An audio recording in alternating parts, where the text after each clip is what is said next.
Akkam jirtu hordoftoota chaanaalii Barooftuu har'a kan waliin barannu 2.2 amaloota fiizikaalaa fi keemikaalaa maatarii kan jedhu waliin ilaallaa. Haga xumura viidiyoo kanaatti na waliin tura. Ga'umsa barachuu yoo xiqqaate gonfatamuu qabu. Adeemsaa fi xumura barnoota mata duree kanaatti jedha. Mata duree kana erga xumurtanii barattanii erga xumurtanii booda jechuudha. Waan isin baruu qabdan akkasumallee ibsuu danda'udha qabdan asirratti isiniif tarreessitee jira. Erga mata duree kana xumurtanii isaan kana baruun dirqama ta'a jechuudha.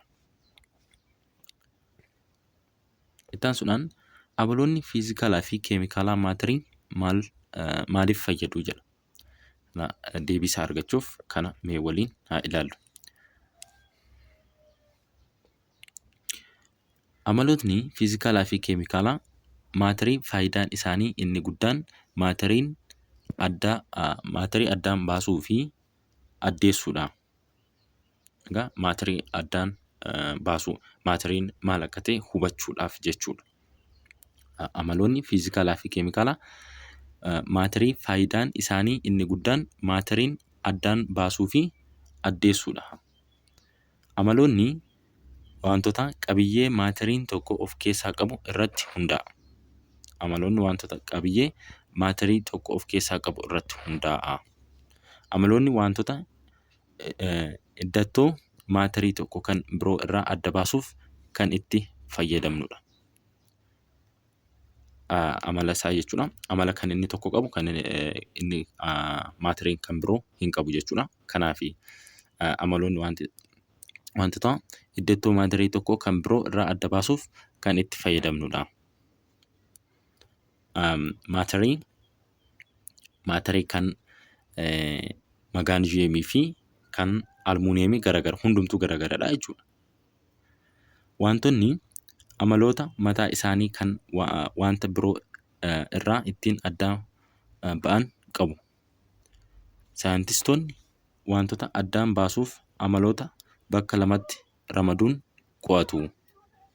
Saayintistoonni jechuudha wantoota addaan baasuuf amaloota bakka lamatti ramaduun qo'atu. Isaanis maanni amaloota keemikaalaa fi amaloota fiizikaalaa jechuun adda qooduudhaan jechuudha. Kan isaan qo'atan. Gocha 2.7 yoo ilaallu kanneen armaan gadiitti kennamaniif gareedhaan mari'achuun dareef gabaasaa jedha.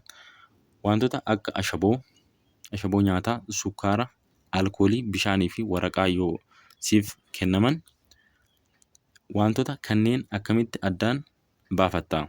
Egaa kaan isaanii dhandhamuudhaan adda baafattu, kaan immoo qaqqabachuudhaan adda baafattu, kaan immoo foolii isaatiin adda baafattu jechuudha. Gubachuu danda'uun waraqaa amala fiizikaalaati moo kan keemikaalaati?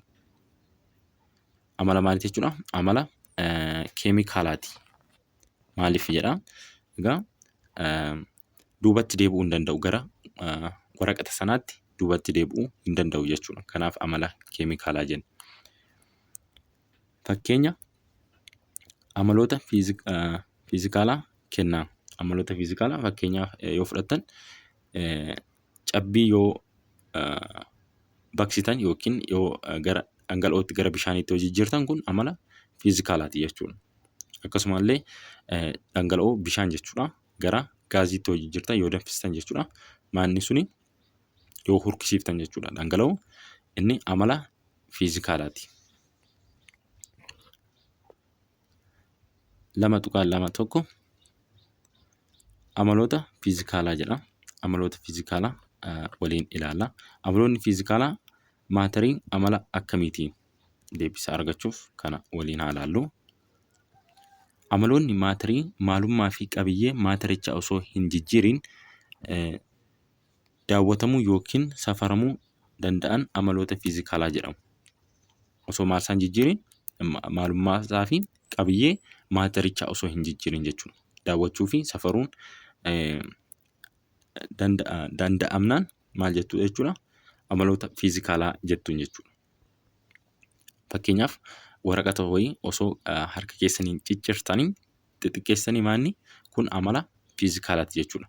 Maalummaa isaa hin gallakkifne, qabiyyee isaa hin gallakkifne. maaltu waraqannisun jechuudha. Sanaan maal jettuuni amala fiizikaalaa jettuun jechuudha. Fakkeenyaaf halluu, foolii, rukkina, qabxii, baqinaa fi danfina, jabinaa fi kan kana fakkaatanidha. Isaan kun amala maaliiti jechuudha? Amala fiizikaalaati jechuudha. Amaloota fiizikaalaati warreen amma asirratti tarreessine kun. Amaloonni fiizikaalaa kanneen akka rukkinaa, qabxii baqinaa fi qabxiin danfinaa hamma wantoota irratti kan hin hundoofnedha jechuudha. Hamma wantoota irratti kan hin hundoofnedha isaan kun.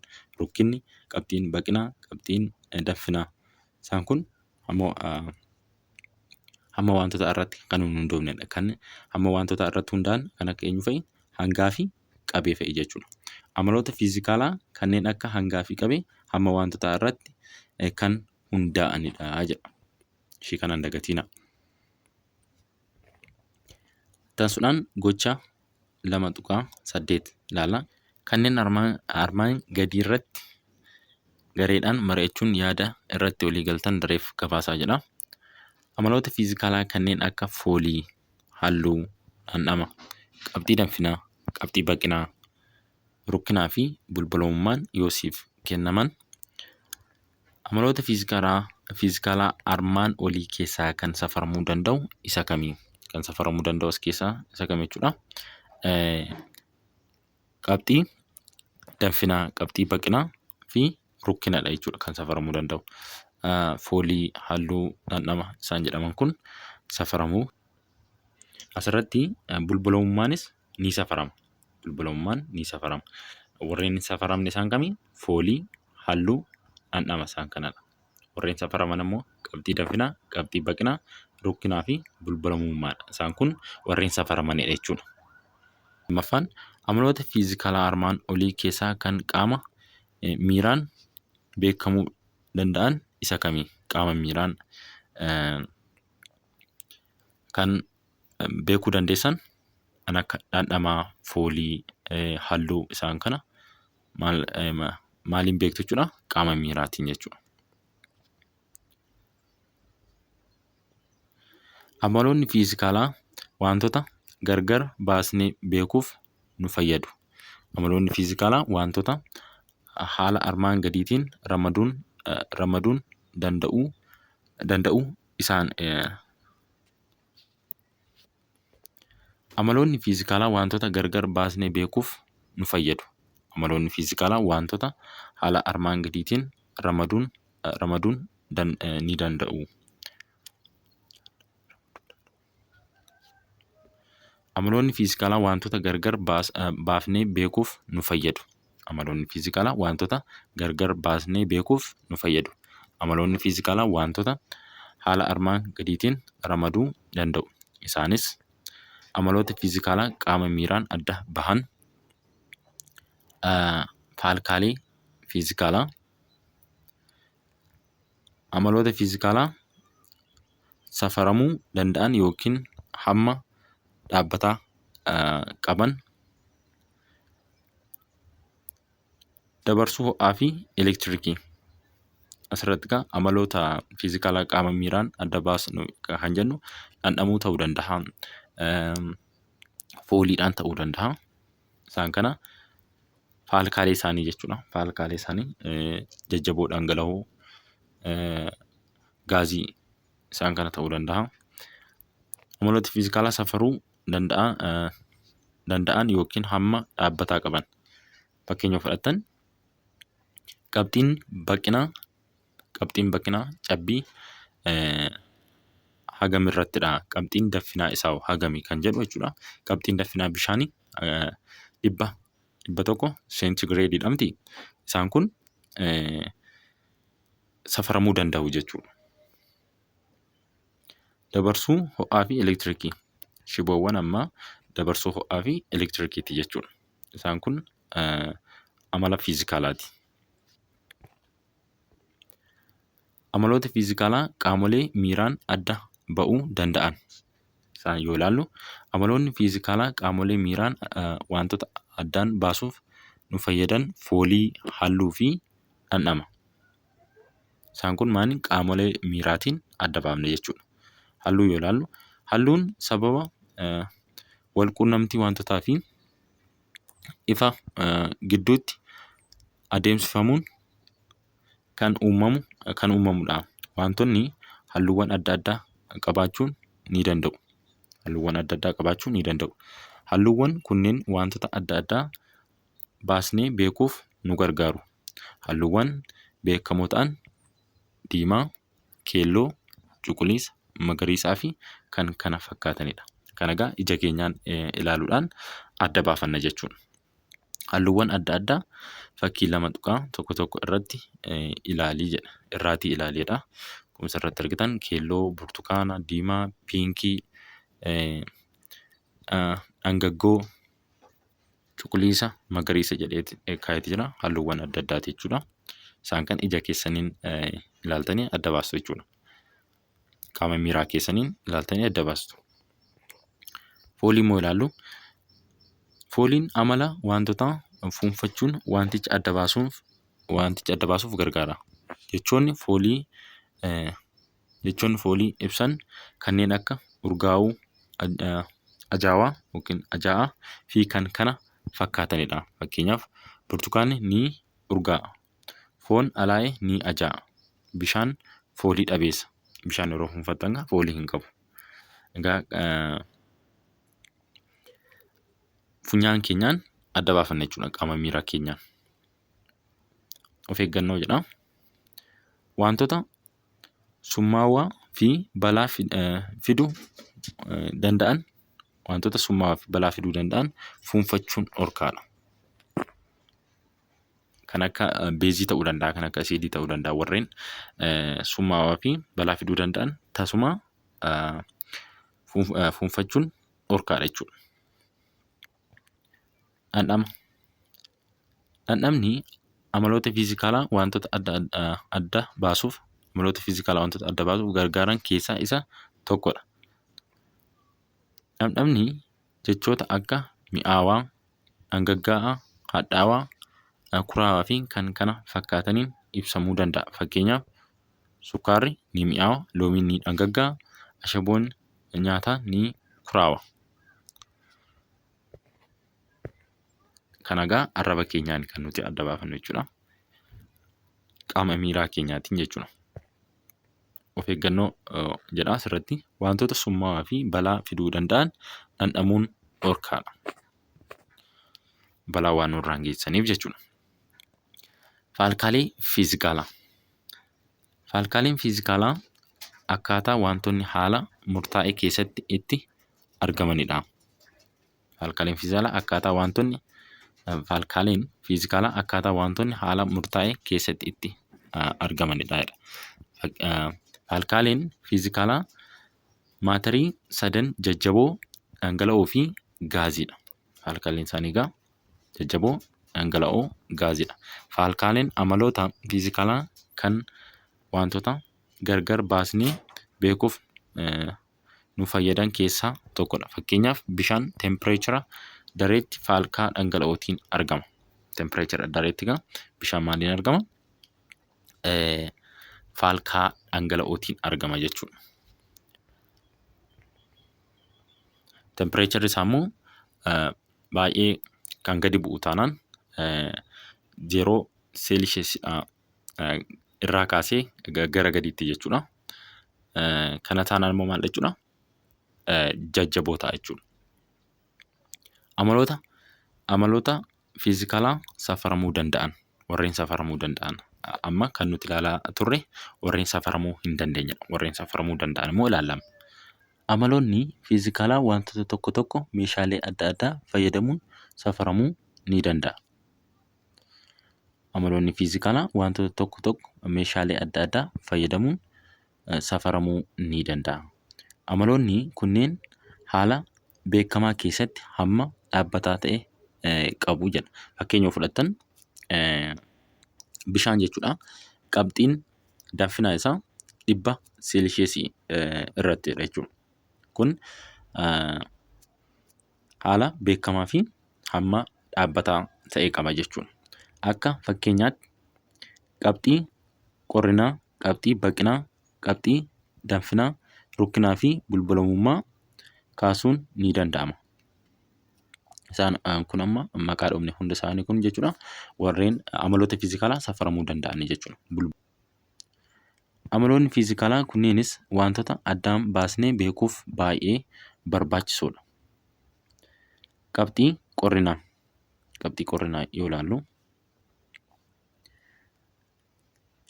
qabxii qorrinaa maal akka ta'e haa ilaallu. Dhangala'oon teempireechara murtaa'aa irratti gara jajjabootti jijjiirama. Dhangala'oon jechuudha teempireechara murtaa'aa irratti gara jajjabootti jijjiirama. Teempireecharri dhangala'oon gara jajjabootti itti jijjiiramu kun immoo qabxii qorrinaa jedhama. Teempireechara dhangala'oon gara jajjabootti jijjiiramu kun maal jedhama? Qabxii qorrinaa jedhama. Fakkeenyaaf qabxii qorrinaa bishaanii. Qabxii qorrinaa bishaanii 0 seelisheesidha jechuudha. 0 seelisheesidha. Kun qabxii qorrinaa bishaaniiti.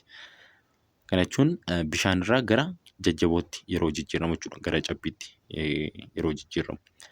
Qabxii baqinaanoo. Jajjaboon wanta qulqulluu tokko teempireechara murtaa'aa ta'e irratti gara dhangala'ootti jijjiirama. Teempireecharri jajjaboon tokko gara dhangala'ootti itti jijjiiramu kun qabxii maalii jedhama? Qabxii baqinaa jedhama. Fakkeenyaaf qabxiin baqinaa cabbii 0 seelisheesidha. Asirratti egaa qabxiin baqinaa fi qabxiin qorrinaa fi qabxiin baqinaa jechuudha. Maaliif 0 ta'ee maaf walqixa ta'ee jechuu dandeessu ifa isinii godha boodarra jechuudha. Teempireecharri kun teempireechara cabbiin faalkaa jajjaboon argamu gara faalkaa dhangala'ootti ittiin jijjiiramudha. Maanni faalkaa jajjaboorraa gara faalkaa maaliitti? Gara faalkaa dhangala'ootti kan itti jijjiiramudha jechuudha. Qabxiin qorrinaa dhangala'oo fi qabxiin baqinaa jajjaboo walqixadha. Maal jedhaa?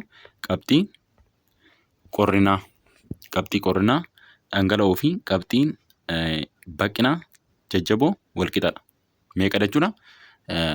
0 seelisheesidha jechuudha. 0 seelisheesii. Kanaafuu qabxiin qorrinaa bishaanii fi qabxiin baqinaa cabbii 0 seelisheesidha. Egaa amma ifa isinii gochuuf akkamitti akka walqixa ta'e jechuudha. Kana safartuu isaa haa jennu bakka walqixaattan bakka qulqulluuttan isiniif kaasa asitti jechuudha. Kana safartuu isaa hojjettan asitti egaa bakka kanatti 0 seelisheesii yoo ta'e 0 seelisheesii yoo ta'e gara olii kanatti immoo 25 seelisheesii yoo ta'e asitti immoo 50 seelisheesii yoo ta'e jechuudha. Kanaa gaditti immoo 0dhaa gaditti immoo negatiiva 25 seelisheesii yoo ta'e asitti 50 seelisheesii negatiiva jechuudha. Negatiiva 50 seelisheesii yoo ta'e asitti egaa bakki 0 kun jechuudha. Halluu biraan fayyadama.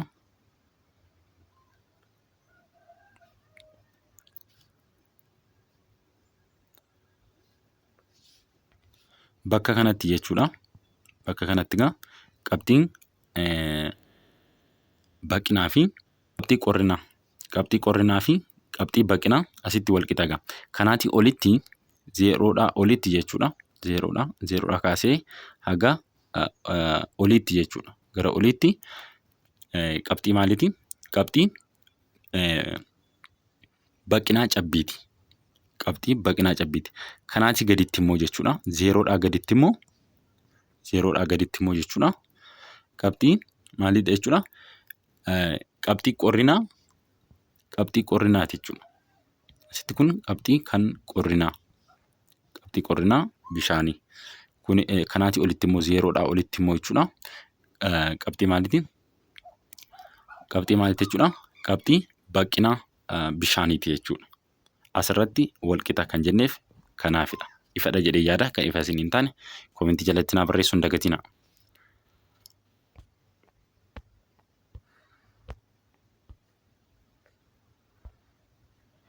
Qabxiin danfinaa dhangala'oo teempireechara murtaa'aa irratti gara gaaziitti jijjiirama. Dhangala'oon jechuudha teempireechara murtaa'aa irratti gara gaaziitti jijjiirama. Teempireecharri dhangala'oon gara gaaziitti itti jijjiiramu kun qabxii maal jedhama? Qabxii danfinaa jedhama. Teempireecharri dhangala'oon gara gaaziitti itti jijjiiramu kun qabxii maal jedhama? Qabxii danfinaa jedhama. Fakkeenyaaf bishaan qixa sirrii diriiraa galaanaatti teempireechara 100 seelisheesii irratti gara hurkaatti yookiin gaaziitti jijjiirama jechuudha.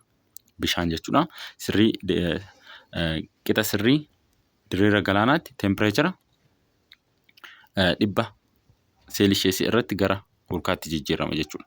Dhangala'oon qulqulluun yommuu danfu hamma dhangala'oon hundinuu hurkee dhumutti teempireecharri dhaabbataa ta'a.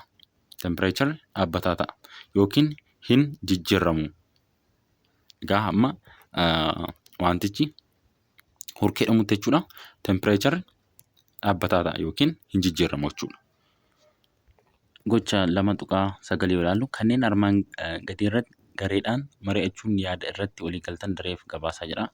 Qabxii baqinaa fi qabxii danfinaa sirrii diriira galaanaa irratti kan bishaanii, aalkoolii fi ashaboo nyaataa gabatee 2.2 keessatti kenname irratti hundaa'uudhaan faalkaa fiizikaalaa wantoota jajjaboo dhangala'oo yookiin gaazii ta'uu isaanii raagii jedha.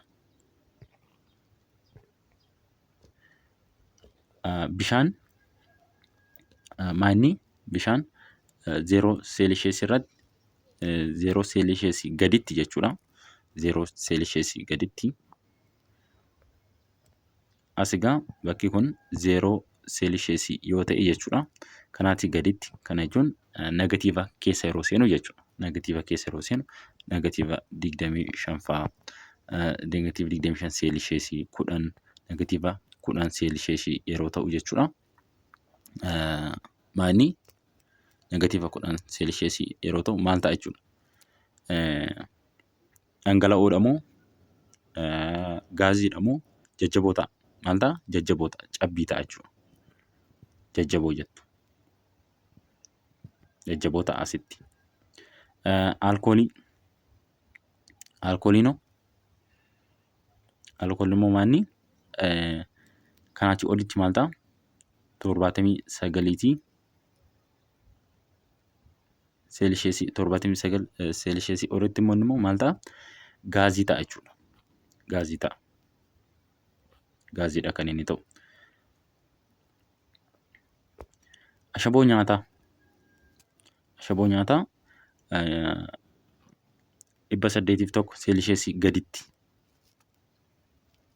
Maanni isaatii gaditti maal ta'a jechuudha? Jajjaboodhuma ta'a jechuudha. Jajjaboodhuma. Ashaboo nyaataa kanaa fi 801 fi 1400 fi 65 gidduutti immoo maal ta'a? Dhangala'oo ta'a jechuudha. Dhangala'oo ta'a. Kun baay'ee kan wanni ta'edha. Ho'aa kan ta'e jechuudha. Ho'aa guddaa keessatti gara dhangala'ootti jijjiirama ashaboon jechuudha. Ho'a baay'ee guddaa kan ta'edha. Kana jechuun egaa 1400 fi 65 seelisheesii jechuun baay'ee guddaa kan ta'edha.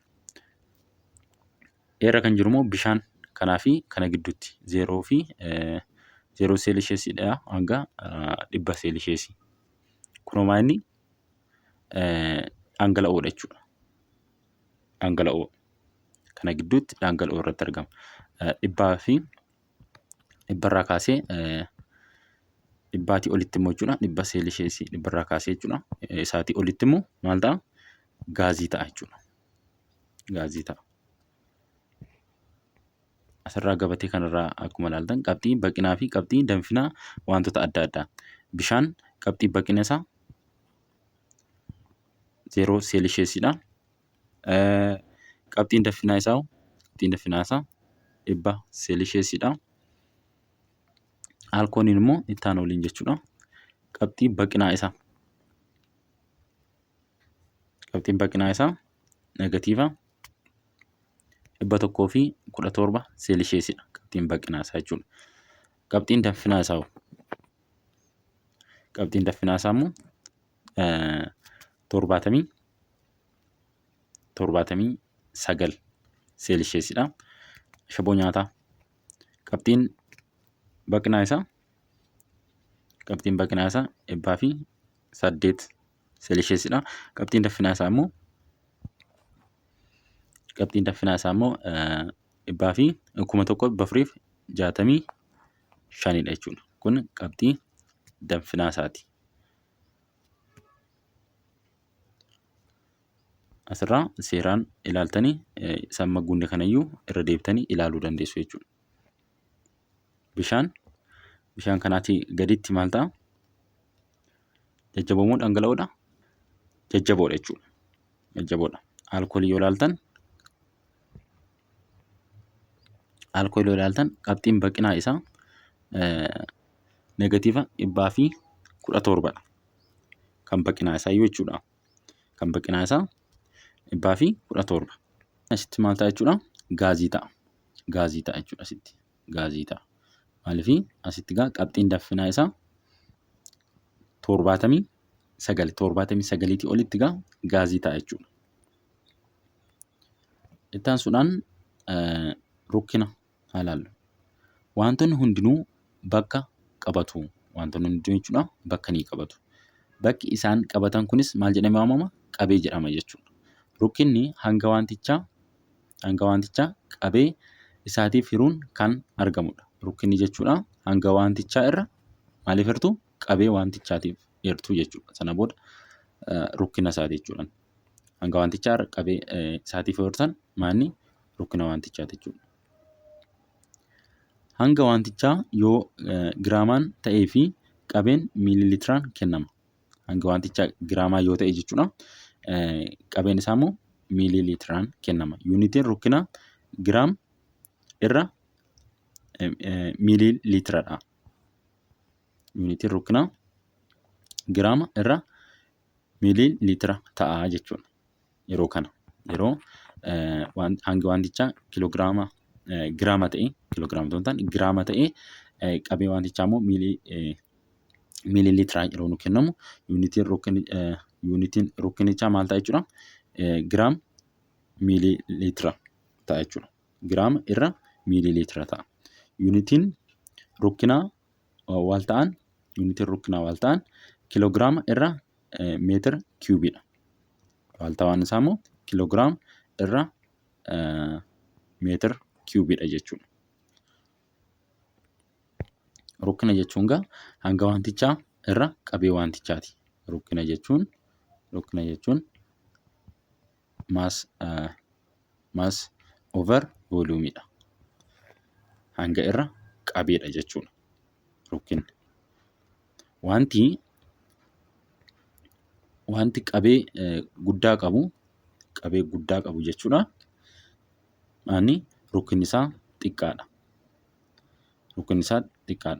Wanti qabeen isaa xiqqaa ta'e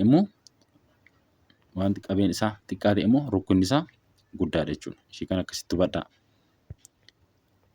Fakkeenya sibiilli koopparii hanga 89.5 giraama yoo qabatee fi qabeen isaa 10 seentimeetira kiubii yoo ta'e rukkinni sibiilichaa meeqa ta'a? Egaa maal gootu? Rukkina jechuun hanga wantichaa irra qabee wantichaati miti jire. Hanga wantichaa meeqadha? Hanga wantichaa 89.5 irra meeqattu? 10 seentimeetira kiubii. Kana yeroo waliif hirtan maal ta'a? Isa kanaaf yeroo hirtan meeqa argattu? 8.95 giraam irra seentimeetira kiubii jettu. Yookiin immoo 8.95 giraam per seentimeetira kiubii ta'a jechuudha. Fedha jedhee yaada kan ifa isiniin taane akkuma beekamu koomentii jalatti naa barreessaa. Rukkinni bishaanii qulqulluu teempireechara 25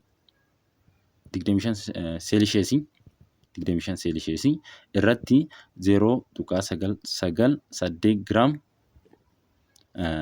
irra seentimeetira kiubiidha. Kun egaa rukkina bishaan qulqulluuti. Tempereecherri isaa 25 seelisheesii irratti jechuudha. Kun rukkina isaati. Rukkinni giddu galeessaa wantoota beekamoo ta'an gabatee 2.3 irratti kennamanii jiru. Mee waliin haa ilaallu gabatee kana jechuudha. Wantoota asirratti tarreesseeti jira. Zayitii boqqolloo, damma, dhiiga, aannan isaan kana kaa'eeti jira. Tempereechera 25 seelisheesii irratti immoo rukkina isaanii kaa'eeti jira asirratti. Kan zayita boqqolloo meeqadha? 0.922, kan dammaa 1.42 dha jechuudha. Kan dhiigaa immoo 1.035 dha. Rukkina isaaniiti jechuudha.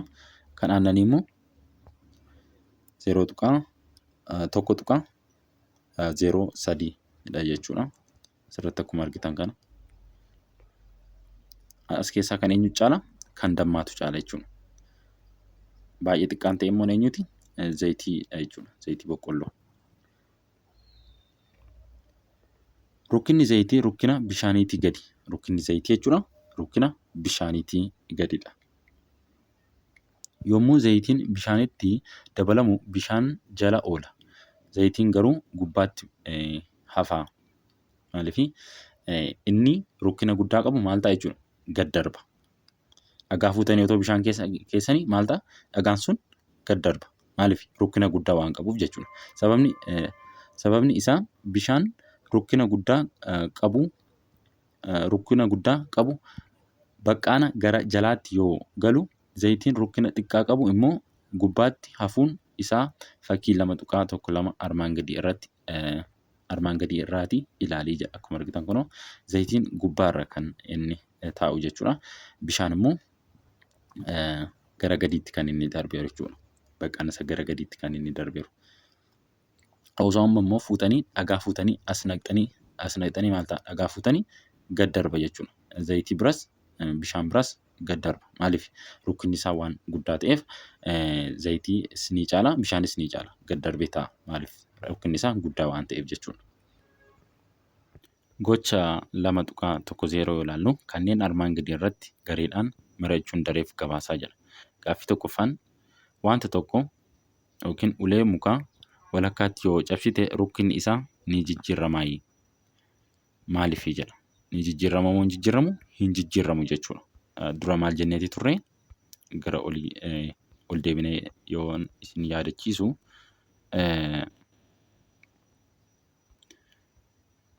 maal jenneeti turre jechuudha.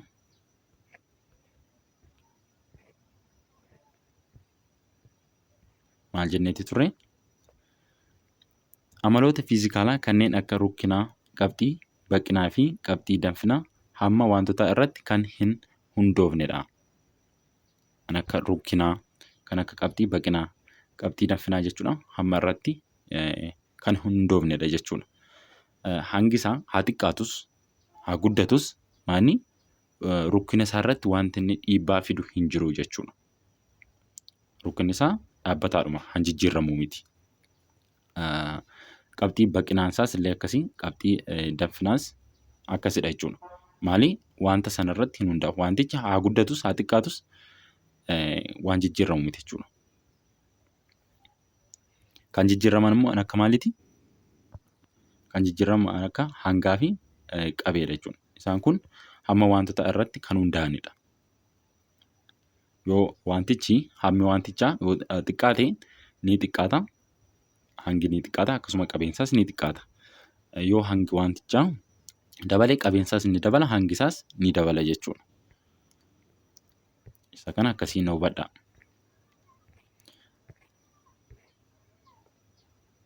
Kanaafuu maal jenna jechuudha amma?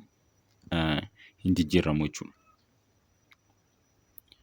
Lammaffaan immoo zayita hamma ta'e tokko irraa muraasa ishee yoo fuute rukkina zayitii isaa muraasaa fi isa zayita baay'ee walqixa moo adda addummaa qaba? Adda addummaa qaba moo adda addummaa hin qabu? Adda addummaa hin qabu jechuudha. Tokkumadha. inni baay'ee tures inni baay'eenis inni xiqqaanis rukkinni isaa garaagarummaa hin qabu. Rukkinni isaa tokkuma. Rukkinni wantoota adda baasuuf ni fayyada jedha. Ni fayyadamuu hin fayyadu? Ni fayyada. Itti aansuudhaan bulbulamummaa ilaalla. Bulbulamummaan amala fiizikaalaa ta'ee wantoota adda baasnee beekuuf fayyada. Bulbulamummaan teempireechara murtaa'e irratti hamma bulbuluu danda'udha.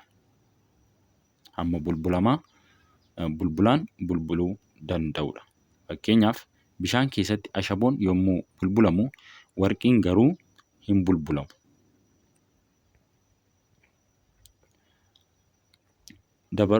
Dabarsuu elektiriikii fi ho'aa. Amalli kun dandeettii dabarsuu elektiriikii fi ho'aa wantootaati.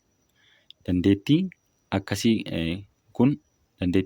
kun amala fiizikaalaa sibiilota kanneen akka koopparii, almuuniyeemii, ayireenii, silvarii fi ziinkiiti. Isaan kun jechuudha warreen maqaa dhoofne isaan kun jechuudha warreen elektiriikii fi ho'a dabarsanidha jechuudha.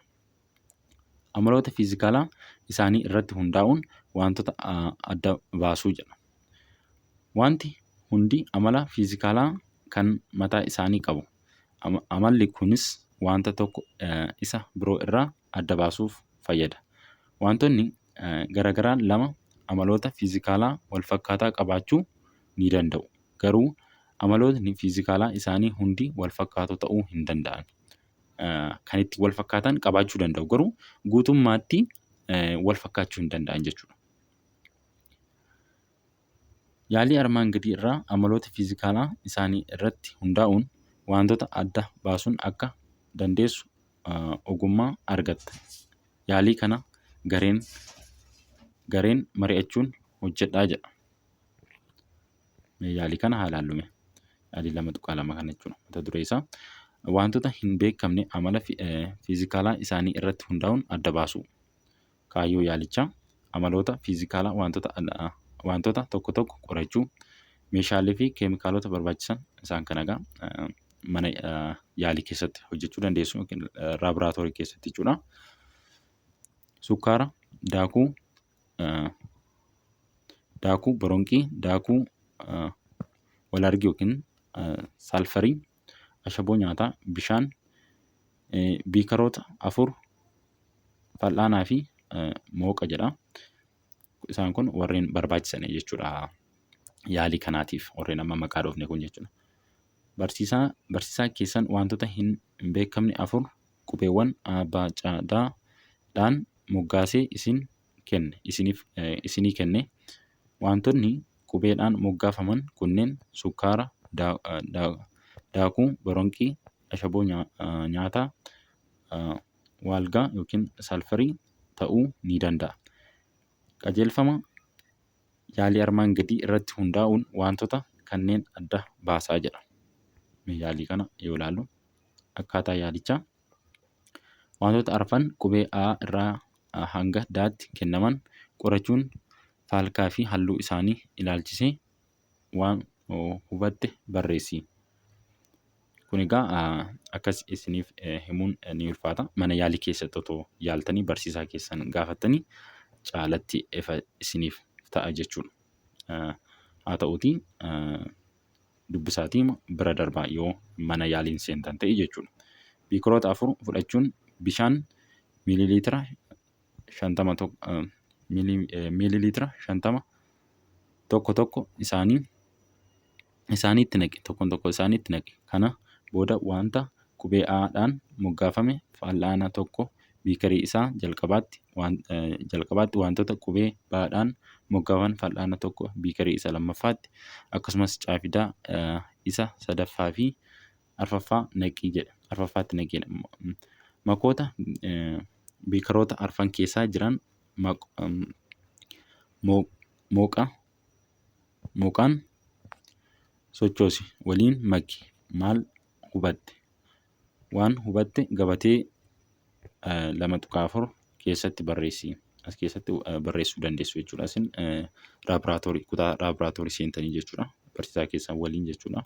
Asirratti tarreessuu dandeessu. Hubannoo fi xiinxallii jedha. Wantoonni qubeewwan A, B, C fi Dhaan moggaafaman maal akka ta'an himi jedha. Gabaasa laaboraatoorii barreessuu barsiisaa yookiin barsiistuu keetiif dhiyeessi. Kun egaa osoo laaboraatoorii seentanii ilaaltanii caalatti ifa isinii ta'aa deema jechuudha. Gocha armaan gadii irraa amaloota fiizikaalaa isaanii irratti hundaa'uun wantoota akkamitti addaan baasuun akka danda'amu ni hubatta jedha. Gocha kana haa ilaallu. Kanneen armaan gadii irratti gareedhaan mari'achuun yaada irratti waliigaltan dareef gabaasaa jira. Gabatee 2.5 keessatti elementoonni qubeewwan A irraa hanga D'tti bakka bu'amanii fi qabxii danfinaa, qabxii baqinaa fi rukkina isaanii irratti hundaa'uun akka addaan baaftuuf siif kennamee jira. Barsiistuun yookiin barsiisaan kee gabatee amaloota fiizikaalaa elementoota tokko tokko isaaniif siif kenna. Gabatee kana irratti hundaa'uun maqaalee elementoota qubeewwan A'dhaan hanga A, B, C, D fi D moggaafaman barreessi. Elementiin qabxii baqinaa fi rukkinaa wal duraa duubaan 83 fi 0.93 qabu kami? Elementiin qabxii baqinaa rukkina jechuudha. Eenyu ta'a? Elementii A ta'a jechuudha. A ta'a. Elementii A ta'a. Elementiin rukkina isaa 19.32 ta'ee fi qabxiin baqinaa isaa 1063 ta'e kamii jedha. Isa kamidha jechuudha. Qabxiin rukkinaa isaa D'dha jechuudha. Qabxiin baqinaa isaa akkuma argitan 1063. Elementiin qabxii danfinaa isaa 2595 ta'ee fi rukkinni isaa immoo 8.94 ta'e kamidha. Eenyuma C'dha jechuudha inni immoo.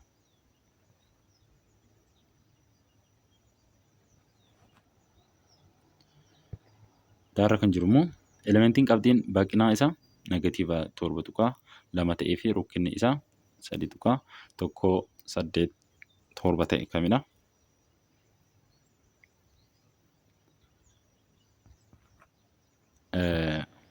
Ba'dha jechuudha. Ba'dha. Egaa yaalii asirratti argitan kun osoo kutaa laaboraatoorii seentanii barsiisaa keessan faana yaaltanii caalatti isiniif gala jechuudha. Mata duree isaa egaa yoo ilaallu yaalii 2.3 amaloota fiizikaalaa isaanii irratti hundaa'uun sibiilota adda baasu. Kaayyoo yaalichaa amaloota fiizikaalaa isaanii hubachuun sibiilota adda baasuu jedha. Meeshaalee fi keemikaalota barbaachisan koopparii, ayireenii, almuuniyemii, liidii, soodiyemii fi maagneetii. Barsiistuun yookiin barsiisaan kee gabatee amaloota wantoota armaan olii of keessatti qaban dhumarratti waan si kennuuf argannoo kee isa gabaticha keessa jiru waliin wal bira qabii ilaali. Akkaataa yaalichi itti gaggeeffamu sibiilota siif kennaman irraa maagneetii qabuun harkifamuu fi dhiisuu isaanii mirkaneeffachuun maagneetiiwwan yookiin miti maagneetiiwwan ta'uu isaanii adda baasi. Warreen kan egaa maagneetii fayyadamtanii isa kamtu maagneetii faana wal harkisa kan jedhu adda baastanii barreessitu jechuudha. Sibiilota siif kennaman halluu faalkaa fi salphaa yookiin ulfaataa ta'uun isaanii daawwadhu. Bu'aa argatte gabatee 2.6 keessatti barreessi jedha. Adda baastanii barreessitu jechuudha. Halluu isaanii koopparii, ayireenii, almuuniyemii, liidii barreessita. Faalkaan ittiin argamus ni barreessita. Salphaadha moo ulfaataadha jetteen tarreessita jechuudha. Wal madaalchisuudhaan. Maagneetiidha moo miti maagneetiidha? Maagneetiidhaan ni harkifamu hin harkifaman kan jedhu as keessatti tarreessitu jechuudha. Kuni kutaa laaboraatoorii deemtanii ilaaluu dandeessu. Barsiisaa keessan yookiin barsiistuu keessan faana jechuudha. Hubannoo fi xiinxala jedha. Sibiilli halluu diimaa magaalawaa isaatiin beekamuu danda'u isa kamiin? Sibiilli salphaan halluu adii meettawaa qabuu fi maagneetiitti hin harkifamne isa kamiin? Sibiila halluu isaa daalacha ta'ee fi rukkina guddaa qabu isa kamiin? Sibiilli halluu isaa adii fi cuquliisa ta'e maagneetiitti harkisuu fi rukkina guddaa qabu isa kamii jedha. Asirratti egaa tokkoon yoo ilaaltan asirra isiniif ka'a fakkii isaa jechuudha. Isa kamtu diimaadha? Kan tokkoon jechuudha. Kan koopparii kun kana fakkaata akkuma asirratti argitan jechuudha. Kan ayireenii immoo kana kan inni fakkaatu halluun isaa jechuudha. Kan almuuniyemii immoo kana kan inni fakkaatu akkuma argitanii. Kan liidii immoo halluun isaa kana kan inni fakkaatu ilaaluu dandeessu isin tokkoon jechuudha. Inni itti aanu immoo piroojeektii 2.1 yoo ilaallu sibiilota kanneen akka koopparii, ayireenii, warqii, silvarii fi almuuniyemii walitti qabuun amaloota fiizikaalaa kanneen akka halluu maagneetawaa yookiin miti maagneetawaa, faalkaa elektiriikii dabarsu isaanii fayyadamtanii qorachuun adda baasaa isin kana fayyadamtanii adda baasuu dandeessu. Wantoota naannoo keessanitti argaman kanneen akka cirrachaa, dhagaa, zayitii, waraqaa, koopparii, ashaboo, sukkaaraa fi kan kana fakkaatan walitti qabuun bishaan keessatti bulbulamuu fi dhiisuu isaanii erga qorattanii booda waan irra geessan garee keessaniif mari'achuun dareef gabaasa. Kun hagas mara waan isin rakkisu miti. Kamtu bulbulama kamtu bulbulama kan jedhu adda baafattu jechuudha.